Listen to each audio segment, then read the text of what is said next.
Bien, con esta presentación de nuestra universidad, nuestro modelo educativo, queremos dar comienzo entonces al primer taller de hoy. No todo lo que brilla es oro, que va a ser liderado y guiado por el profesor Nicolás Martínez, que es ingeniero comercial y magíster en finanzas. Dejo ustedes a Nicolás y también les recuerdo a todos ustedes participantes de nuestras actividades que a través del chat pueden dejar sus preguntas, donde también van a encontrar el material necesario para el segundo taller que vamos a tener posteriormente. Nicolás, bienvenido. Bien, gracias, muchas gracias. Bueno, primero que todo, buenos días todavía a todos. Me es un gusto estar aquí participando en esta instancia. Yo, como decía María Paz, soy ingeniero comercial y magíster en finanzas, egresado de esta universidad. Es mi alma mater la universidad, así que hago clases aquí hace muchos años.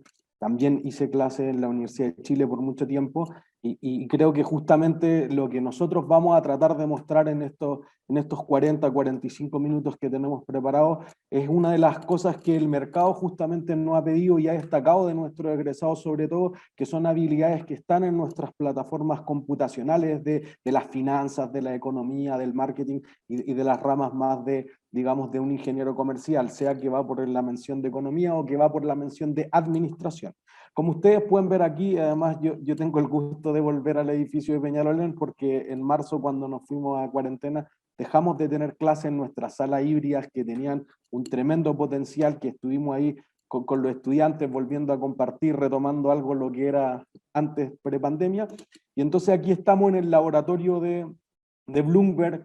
Tenemos una tremenda sala que no la tiene ninguna otra universidad y que nosotros, sobre todo en el Magíster de Finanzas, donde yo hago clases, tenemos una instancia importante de obtener una certificación que los últimos 3 o 4 años ya que llevamos implementándola ha sido muy agradecido no solamente por nuestros profesionales que sacamos al mercado, sino también por los empleadores, porque a ellos les evita mucho tiempo de capacitación y deja mejor colocados o en una mejor posición a nuestros egresados que quieren trabajar en el sector financiero, pero también en otro tipo de empresas, en viñas, en empresas forestales, en empresas mineras, etc. Entonces, en ese sentido, nosotros queremos hacer una charla bien dinámica que es todo lo que brilla no es oro, para ver un poco ciertas cosas que, por ejemplo, se han mencionado en los discursos de los candidatos presidenciales, cosas que ustedes quizás a veces leen en la prensa, si a alguien le toca tener a alguien en la familia que está dedicado a los negocios o a la finanza, lo habrá escuchado hablar en algún momento, y que quizá es chino mandarín para ustedes, pero eventualmente trataríamos de mostrarles que Bloomberg como herramienta, como un laboratorio computacional muy potente, puede resolver algunas de estas dudas. En su pantalla, entonces, ustedes podrían ya ver una pregunta, que no importa que no sepan las respuestas, contéstenlas libremente lo que ustedes crean, para, inclusive si no conocen nada, notarán que en las siguientes preguntas ustedes van a ver algunas respuestas que van a ser de ese orden. Así que siéntanse con toda la tranquilidad de participar sin ningún problema. Si alguien no ve la pregunta por si acaso, abajo en su barrita de Zoom debería aparecer votaciones y si lo pinchan ahí se les debería desplegar la pregunta. Ya. Excelente, ahí vemos hartas votaciones. Vamos, vamos. Ojalá en mis clases votaran así, fueran así de participativos los estudiantes.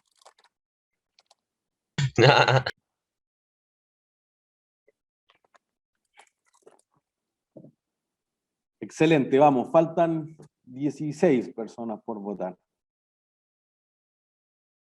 Buenísimo. 3, 2, 1. Excelente, miren.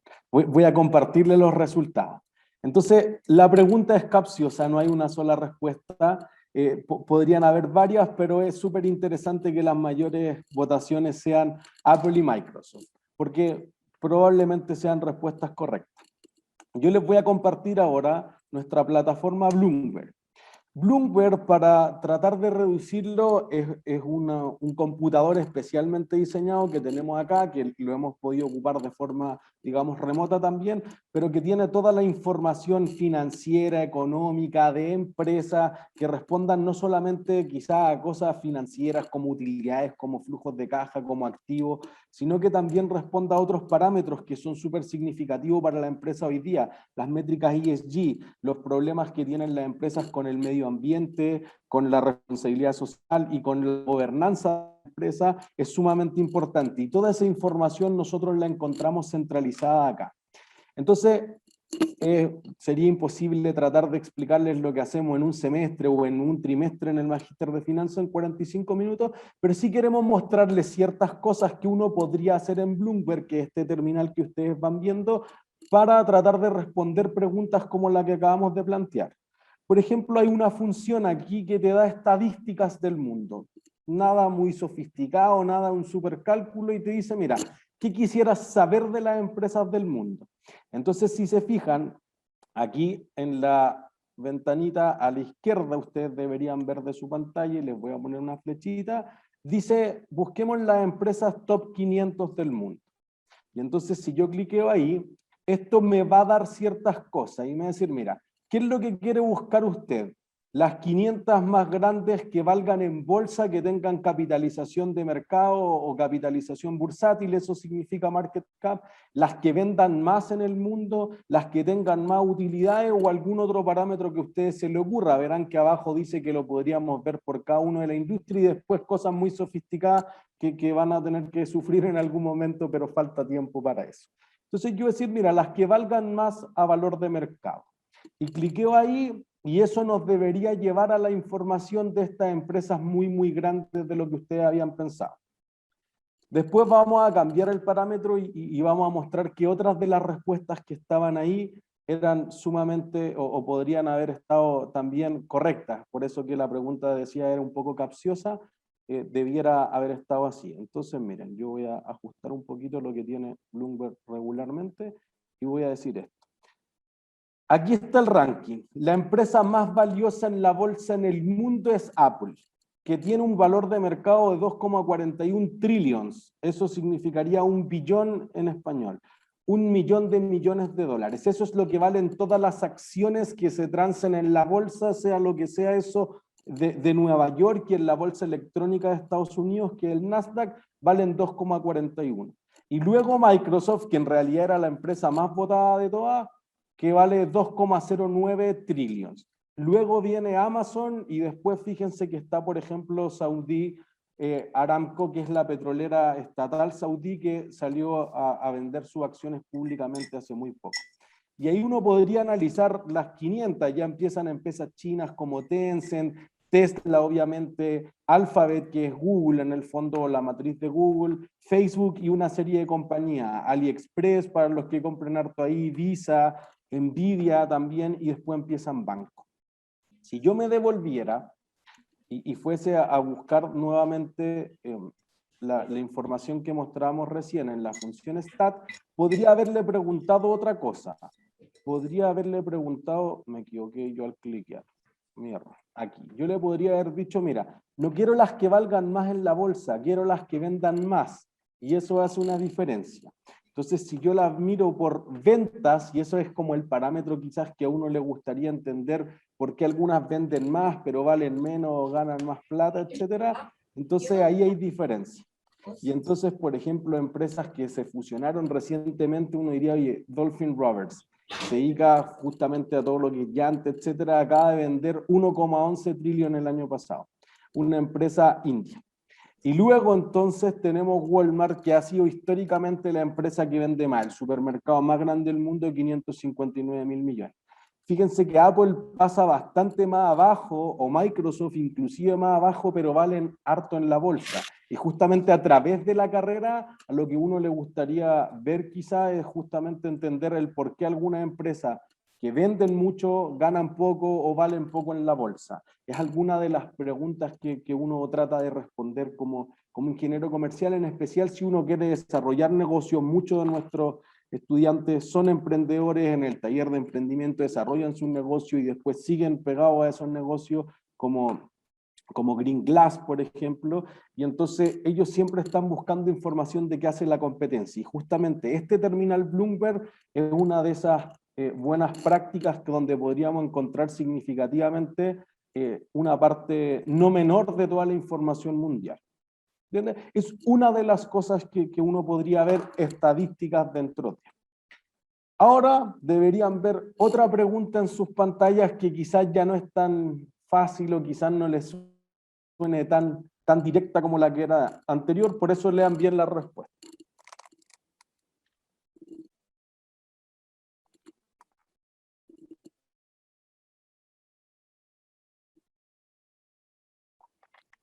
Me gusta esa respuesta.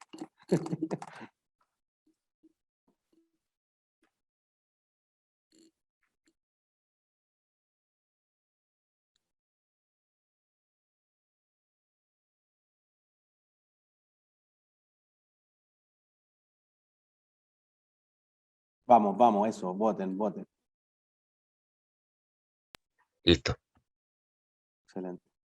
Lo bueno es que hay varias respuestas correctas. Listo. ¡Ah!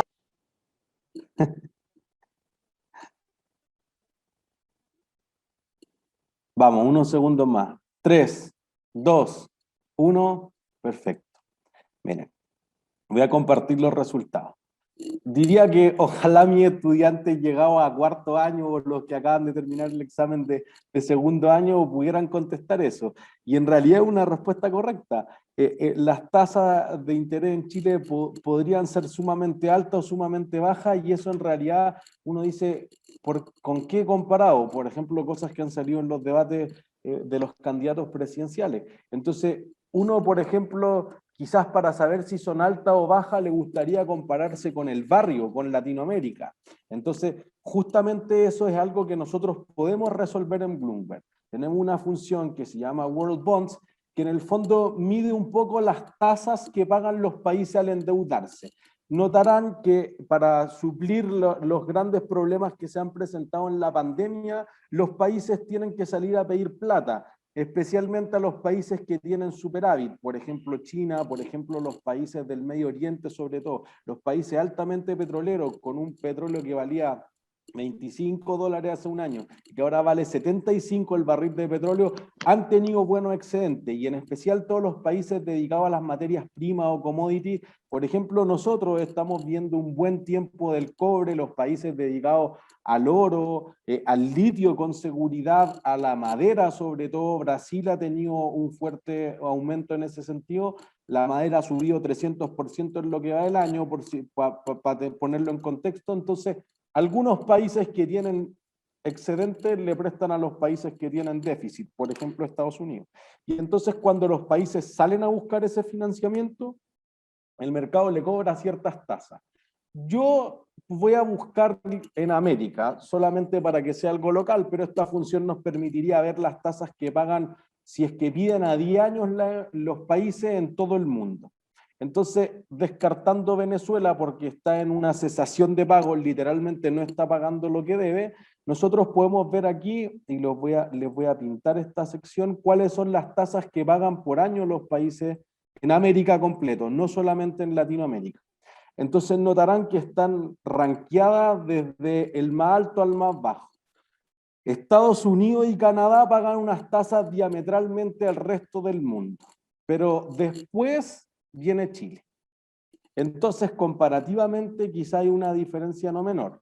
Lo que estamos viendo aquí, si se fijan, y a alguien quizás le podría salir una duda natural, es que dice Chile USD, eso significa United States Dollar, y eso es si Chile fue a buscar, voy a decir un préstamo para no hacer nada más sofisticado internacionalmente, le ofrecieron que pagara al año 2,22%. Abajo hay otro Chile que dice, oye, si yo salgo a buscar plata internacionalmente en pesos chilenos, pago 4,57. Pero eso sigue siendo mucho más bajo de lo que pagan otros países de Latinoamérica. Por ejemplo, Perú, que Perú no le ha tocado fácil ahora en este tema de que las elecciones van, vienen, no se sabe quién sale, las imputan, las anulan, no se sabe, tiene una tasa que ya es más alta, 2,45%, que sería... Voy a poner otro color aquí, sería este que está pagando ahí. Y después uno ve México, por ejemplo, 2,85. Ya Brasil bastante más. Uno generalmente dice, oye, de 2,2 a 3,7 no hay mucha diferencia, 1,5%, sí, pero 1,5% sobre el 2,2 es 60% extra, entonces harto más caro. Y fíjense que no aparece Argentina, por ejemplo. Venezuela dice 0 porque no está pagando, literalmente no se paga la deuda. Entonces eso puede hacer una diferencia. Y quizás lo más problemático, sobre todo para la región, es que no vemos otros países como Bolivia, por ejemplo, no vemos a Uruguay, no vemos a Paraguay, porque son países que en términos de los mercados financieros tienen bastante déficit en ese sentido y su información no es tan pública. O en el caso de Argentina, que sí accede mucho a estos financiamientos internacionales, pero no paga, es súper complicado visualizar el horizonte en 10 años. Entonces lo que terminan haciendo es prestándole en plazos más pequeños. Si yo me cambio ahí, digo, oye, a 2 años, no, pues que Argentina de nuevo no está pagando los últimos 2 años. Por eso que si se fijan las dos primeras líneas, Argentina y Venezuela, dicen 0.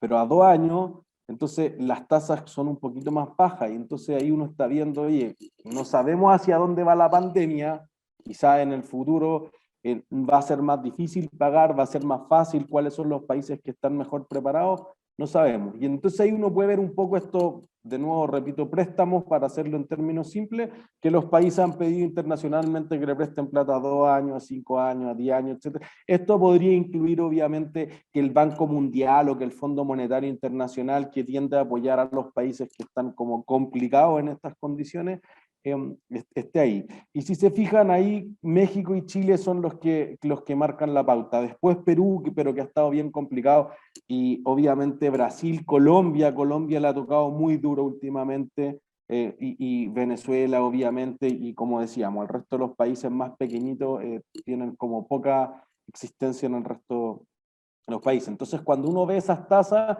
quizá, claro, son altas si uno las compara con Estados Unidos y con Canadá, pero fíjense que estamos hablando con monedas muy duras, muy duras. Entonces en el fondo estamos diciendo, oye, quizás es obvio que una economía más pequeña, con una moneda que es más volátil en ese sentido, que es más riesgosa, vaya a tener menos, o vaya a tener más tasas de interés, vaya a tener menos interés de los inversionistas en prestarle, porque si queda la embarrada y se empiezan a hundir todos los países, es probable que los países que tienen economías más sólidas, que tienen monedas que son lo que se llaman las monedas de reserva, esas monedas o divisas justamente vayan a ser las que los inversionistas que justamente tienen este excedente, este superávit, vayan a buscar ahora. ¿Se entiende? Entonces, eso podría ser una diferencia, porque ahí es cuando uno puede estar mirando, oye, sí, se habla que son caras, pero ¿comparado con qué? Si uno en realidad va a Asia no desarrollado, Asia emergente, digamos, las tasas son mucho más altas que esta. Entonces hay que graduar eso. Si uno va a Centroamérica, fíjense que pusimos América y Centroamérica solamente aparece Costa Rica. Panamá en algunos casos, pero todo el resto de los países, El Salvador, etcétera, que ahora quiere instaurar legalmente como su moneda el Bitcoin, eventualmente no participa en estos mercados, entonces son condiciones bastante más complejas que lo que uno ve en Chile. Nicolás, tenemos varias participación de los chicos a través del chat. Tenemos, por ejemplo, la pregunta de María Salinas, ¿y cómo se logran recopilar todos esos datos? ¿Cada cuánto se actualizan? Buena idea, gracias que me ayudes con el chat. Se actualizan en tiempo real.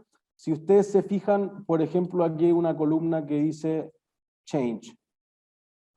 Y se van moviendo, las que están en verde quiere decir que está bajando la tasa de interés y por lo tanto está subiendo el precio de ese bono, o al revés, las que están en rojo está subiendo la tasa de interés y eso está bajando. Entonces, ¿de dónde la obtiene? La obtiene de fuentes internacionales, por ejemplo, del Banco Mundial, del Fondo Monetario Internacional, de la OCDE, por ejemplo, y por eso que algunos países no aparecen, porque quizás no tiene información fidedigna, voy a decir. Perfecto. Benjamín Rojas también nos pregunta, mientras más bajo el número, más caro sería el préstamo, por así llamarle, o al revés. Al revés. Esa es la tasa, entonces lo que uno quiere pagar es ojalá una tasa de 0%. Entonces, mientras más bajo sea este número que está en la columna al lado, voy a borrar esta y voy a decir, aquí está columna change, perdón, no esa, esta de aquí, que dice yield, esa es la tasa de interés que pagan, así que mientras más baja sea, mejor. ¿Y de qué depende la tasa de interés? Depende miren, Voy a tratar de hacerlo en términos simples porque es algo que ustedes debieran aprender en cuarto año. Depende del riesgo del país. Si el país ha tenido una inflación baja, por ejemplo, históricamente, que es la gran ventaja de Chile, entonces eso le va a entregar tasas más bajas. Si el país nunca le ha fallado a nadie internacionalmente, que es el caso de Chile, que no es el caso de Argentina, ni el de Venezuela, ni el de Ecuador, por ejemplo, entonces también le creen más. Mientras más confianzas tengan los bancos internacionales, los inversionistas internacionales, entonces van a generar mayor confianza, y mientras más confianza, la tasa de interés va a ser más pequeñita. Entonces, si el país además, y justo creo que ahí había una de las preguntas, es que el chat no lo estaba leyendo automáticamente, ¿de qué dependen que sean duras o que sean débiles? Del tamaño de la economía. La moneda más dura del mundo con seguridad es el dólar de Estados Unidos.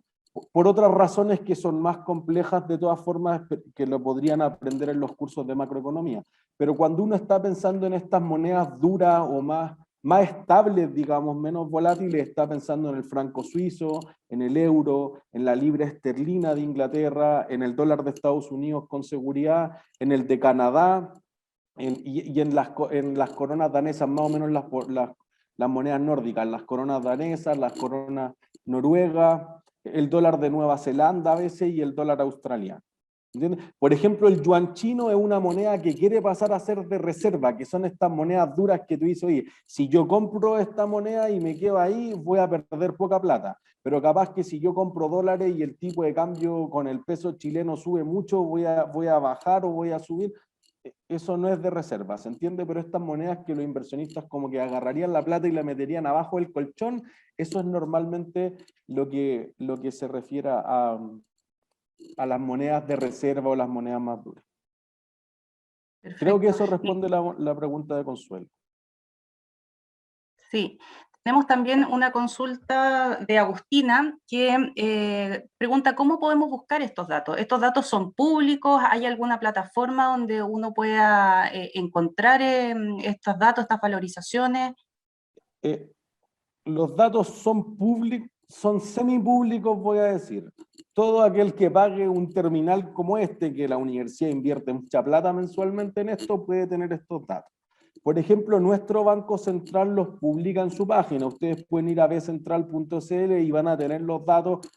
Probablemente no sepan qué es lo que buscan, pero están los datos, crean.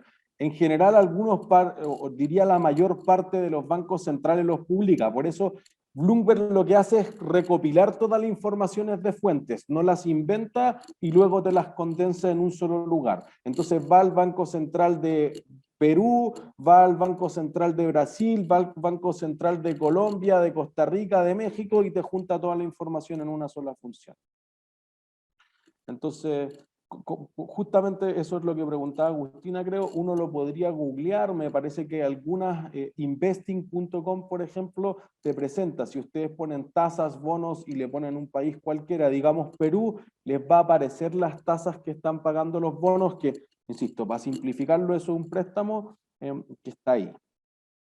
¿Por qué Brasil la tiene tan alta? Porque Brasil, con todo lo de la corrupción y que metieron a 2 presidentes a la cárcel, perdió toda credibilidad internacional. Y segundo, la inflación de Brasil es disparadísima. Ahora creo que le ha ido bien últimamente, pero Brasil ha tenido una inflación del 8%, 9%, como en el caso de Turquía, 17%. No es Argentina, que tiene 300% de inflación, ni menos Venezuela, que el último dato del 2017, que era como el creíble, fue 1.700.000% de inflación. Esos números no los podemos entender, nunca han pasado para nosotros, entonces eso hace una diferencia internacional. Sigo ahí. En el caso de que un país no pague su préstamo, ¿qué se puede hacer? Súper poco. Alguien pues ya hagámosle la guerra, pero es que el país le debe a personas privadas, digamos que nos debe a nosotros, entonces no veo, inclusive si Estados Unidos dejara de pagar, no veo que China le pueda hacer la guerra a Estados Unidos porque le debe a inversionistas chinos personas, ¿entiendes? Entonces, podrían haber ciertas consecuencias legales. Por ejemplo, Argentina dejó de pagar el 11 de julio del 2014 y un juez de Nueva York le retuvo la plata en sus cuentas internacionales. No era todo lo que se debía, pero le retuvo algo. Y Argentina dijo que eso era ilegal, que era un país que tenía soberanía para no pagar. pero el juez dijo no, pues ustedes emitieron bonos bajo la ley de Nueva York y nadie está por encima de la ley de Nueva York. Lo que pasa es que si eso mismo ocurriera en Argentina, Argentina es la ley. Entonces eso, por ejemplo, le da menos credibilidad en mercados internacionales.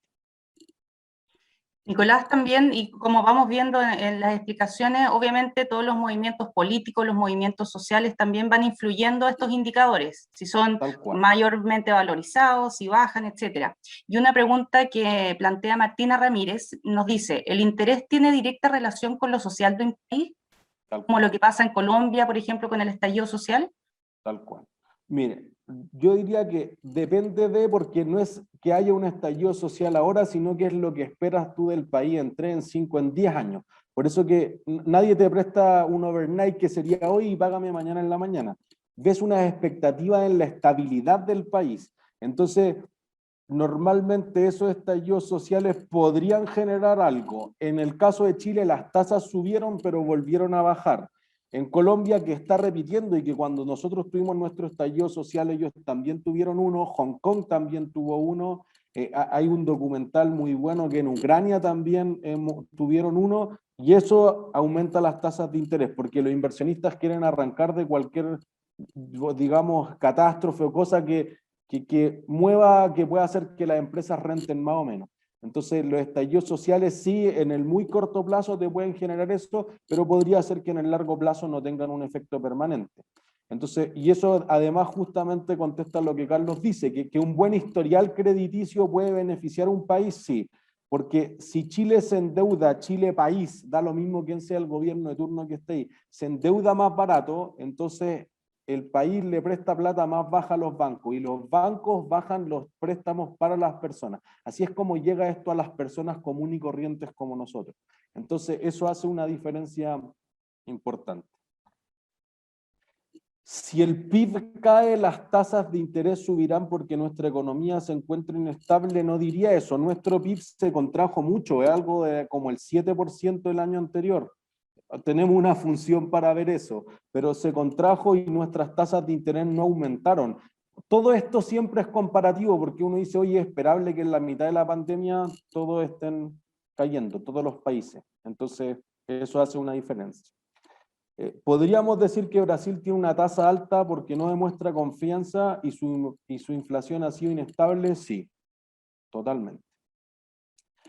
¿Cómo lo hace Panamá sin un banco central? Es una gran idea, por eso que Panamá es como un caso de estudio. Tampoco quiero arruinarle los próximos cursos si es que decidieran entrar con nosotros, pero creo que ahí la profesora Marinovich o el profesor Avancini se los pueden explicar mucho mejor en el curso de macroeconomía.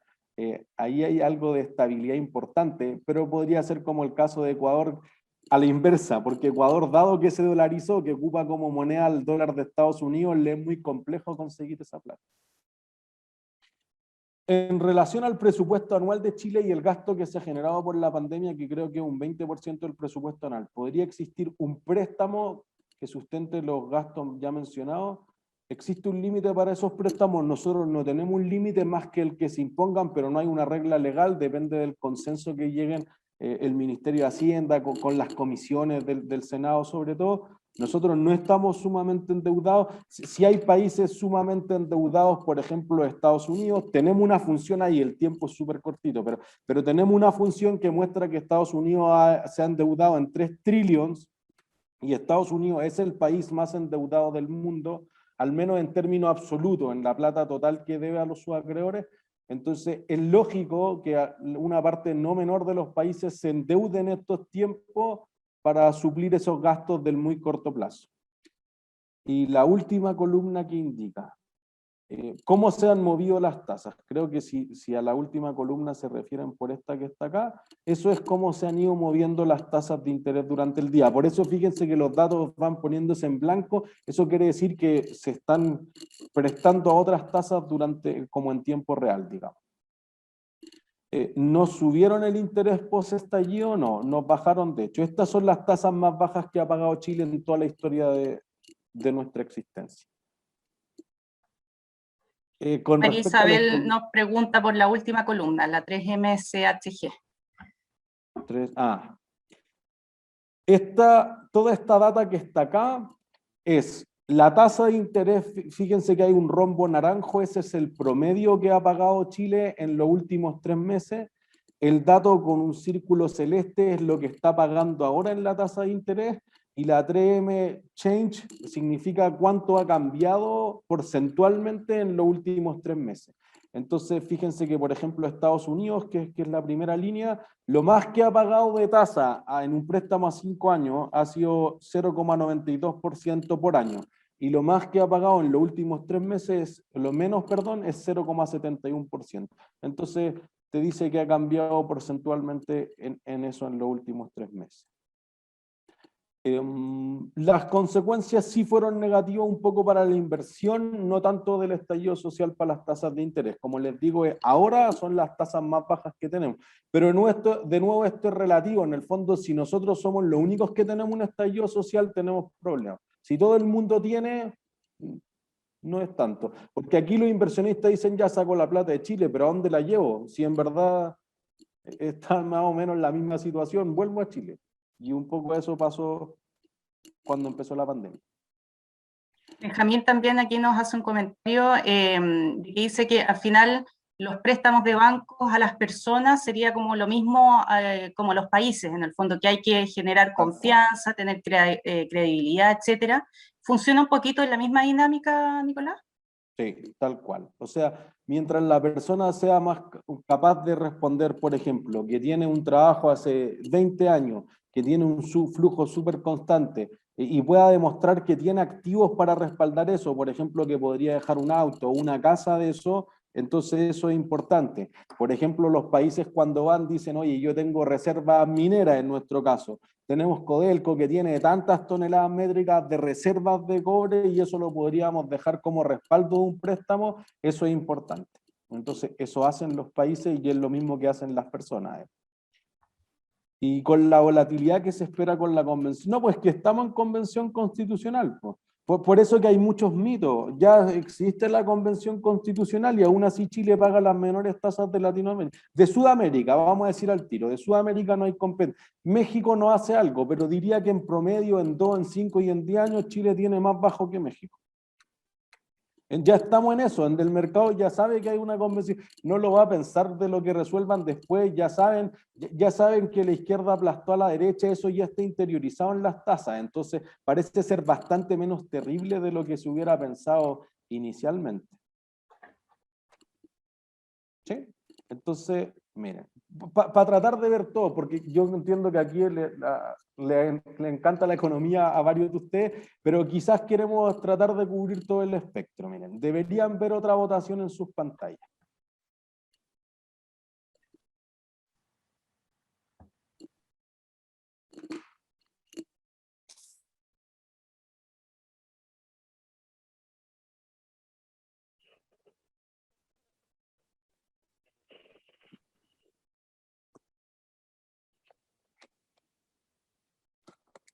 Aquí las respuestas son diversas. Ah, no, ahí empezó a ganar una por mucho. Eso es bueno, son de los míos. Yo invierto mucho en criptomonedas por si acaso.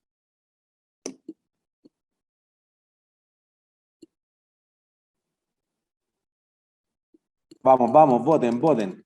5, 4, 3, 2, 1. Listo. Miren, vamos a compartir los resultados.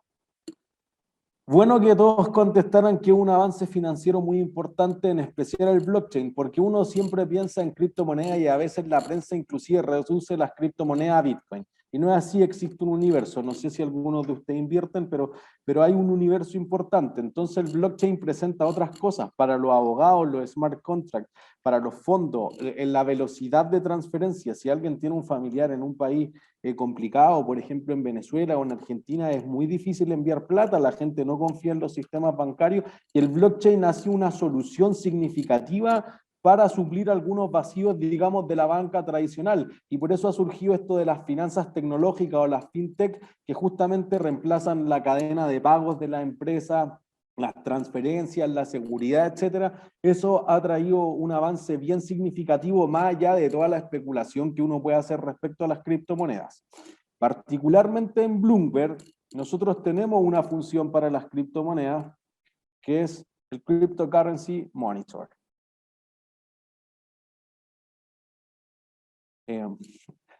Veo que algunos fanáticos son de las criptomonedas. No soy muy fanático de Doge, pero me ha convencido un amigo Augusto que Cardano es bueno, que compremos ADA.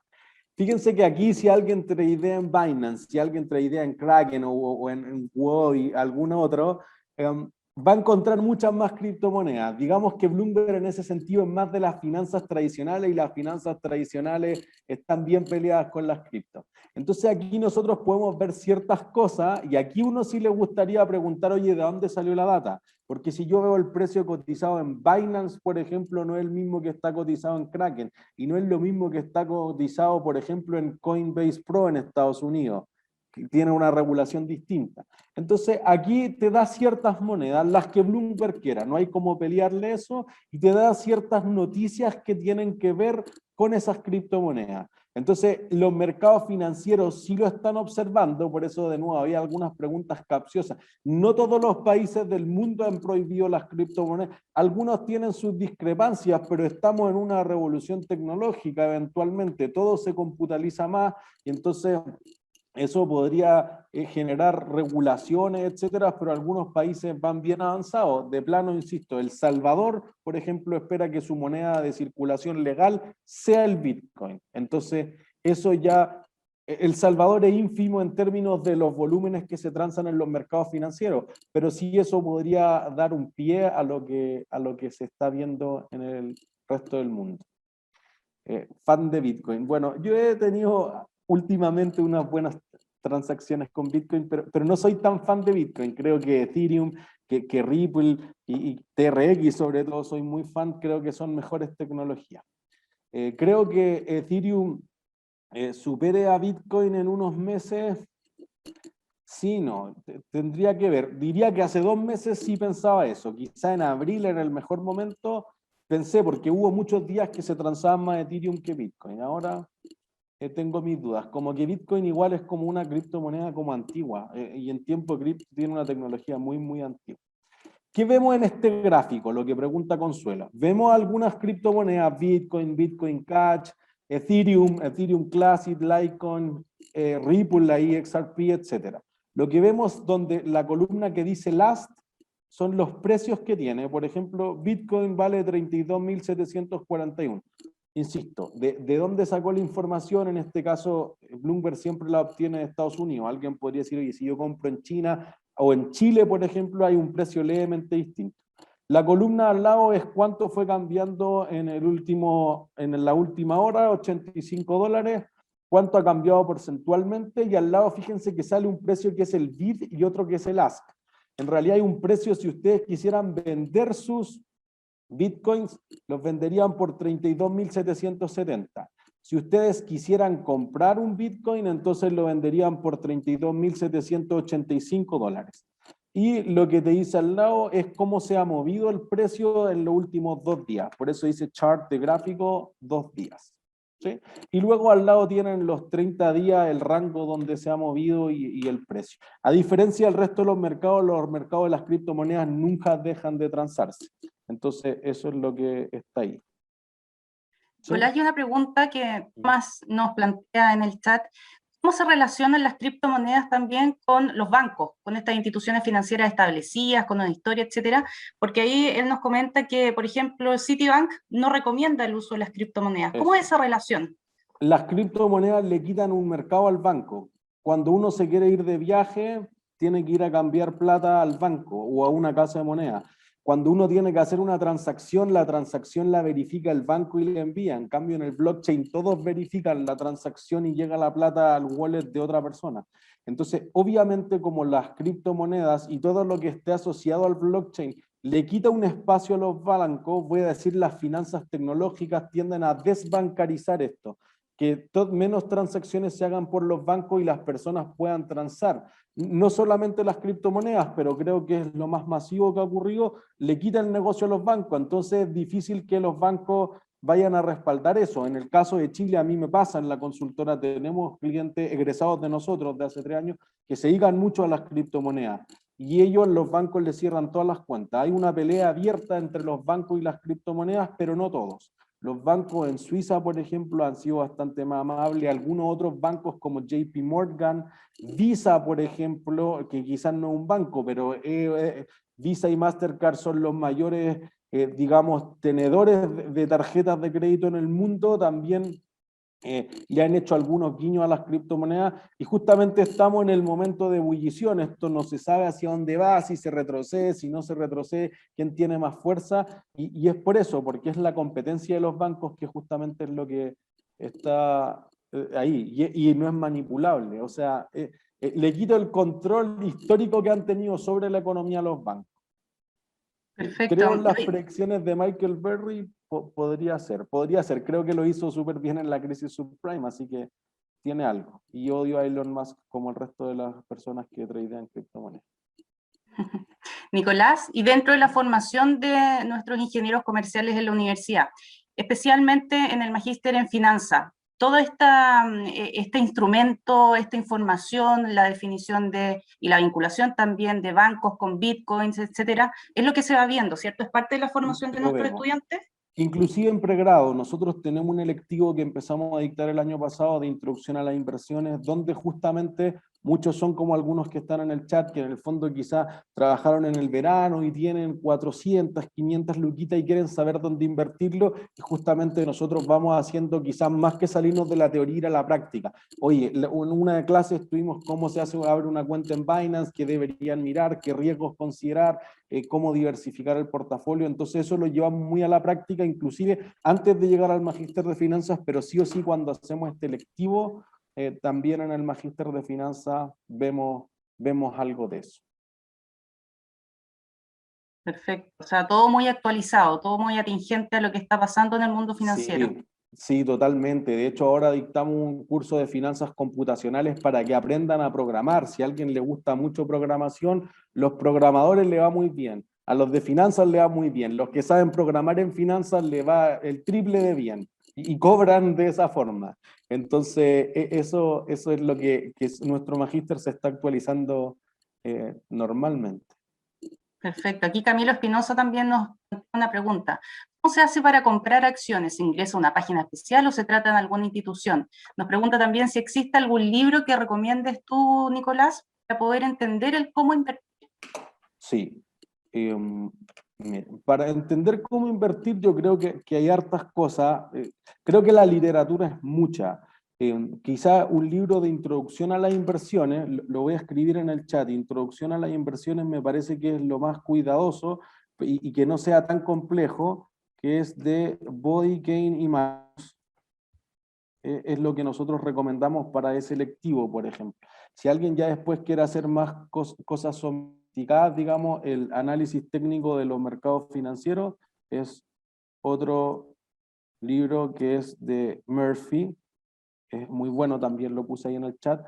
¿Cómo comprar las acciones? En el caso de Chile uno tendría que abrir una cuenta con un banco o con algún otro corredor de bolsa, firmar como 18 páginas que te obliga el regulador y ahí tendrían eso. Entonces se puede comprar acción. Si no, probablemente todos hayan visto en YouTube que eToro, en Estados Unidos muy utilizado Robinhood como plataforma y se puede comprar mucho más fácil con comisiones ridículamente bajas, cercana a cero en el caso de Robinhood y muchas plataformas la han seguido en ese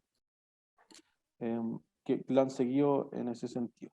Bloomberg no es un broker, Bloomberg solamente te presta la información financiera, en especial nosotros, algunas cosas se pueden comprar y vender, pero no contra Bloomberg, así que Bloomberg no se preocupa de transar nada, ni criptomonedas, ni monedas comunes y corrientes, digamos fiat money, ni, no sé, cobre, acciones, bonos, nada se transa en Bloomberg.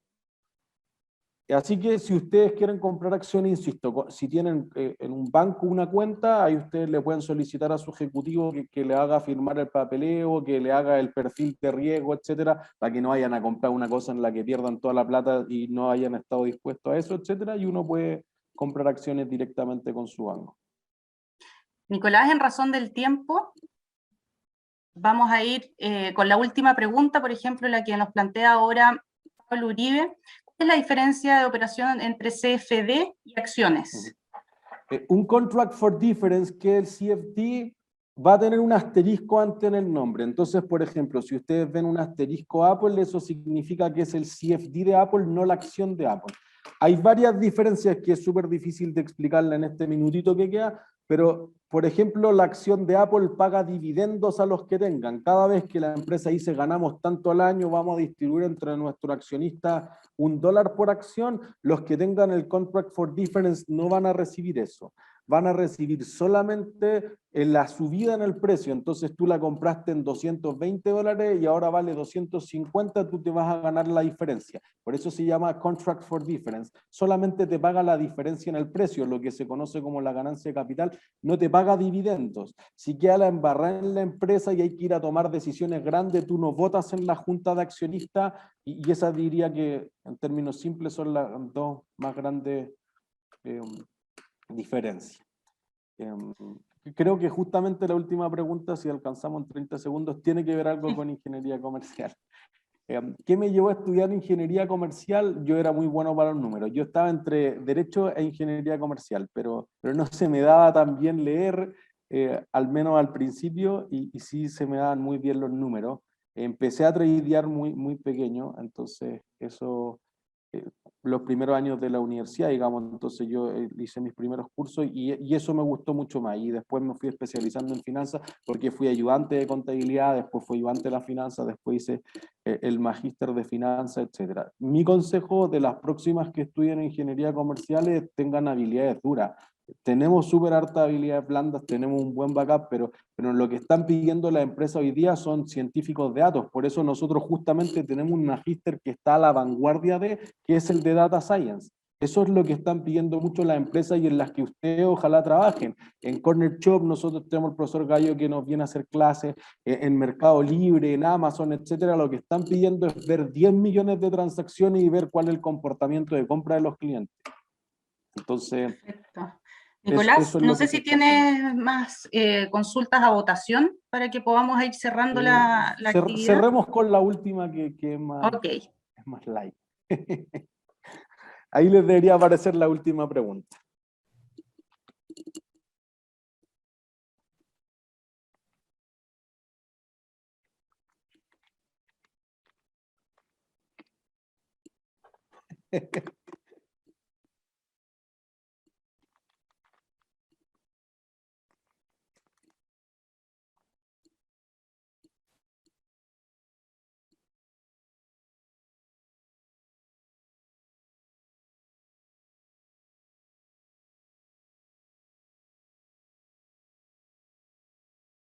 Vamos, voten, unos segundos más. 3, 2, 1, listo. Bueno, esta pregunta era de cierre solamente. Yo esperaría sinceramente que nadie nunca se convierta en la o el lobo de Wall Street, nos parece una mala señal. Eso ocurre en los mercados financieros, no solamente en Nueva York, sino que aquí en Manhattan, por eso había una pregunta en el Golf, donde está mayoritariamente Xiora Goyenechea, etcétera, el sistema financiero chileno, la acción, etcétera, los bancos de inversión, pero esperaríamos que nadie nunca se convierta en eso, por eso que muchos de nuestros cursos tienen algunos casos aplicados, generalmente de Harvard, que van en ética, etcétera, porque es una mala señal. Los que vieron la película, eso ha ocurrido, ¿no? Así de extrafalario, sí, eso ha ocurrido localmente también, pero esperaríamos que nadie llegue a eso. Si toman Bloomberg conmigo, no van a llegar a hacer eso por si acaso, así que no hay problema y ojalá que, bueno, algunos llevan las preguntas en chino mandarín. Esperaríamos que si salen de la carrera ya no sea chino mandarín y sea un lenguaje en el que ustedes les permita desenvolverse como profesionales. Súper, estuvo buenísima esa última pregunta, vinculando también ahí lo que ha pasado históricamente y también las aspiraciones de los chicos que están hoy día acompañándonos. Nicolás, muchísimas gracias por este espacio, por la explicación súper clara, también acercar las finanzas a muchos, el lenguaje también de las finanzas, así que 1.000.000 de gracias por el espacio y ahora...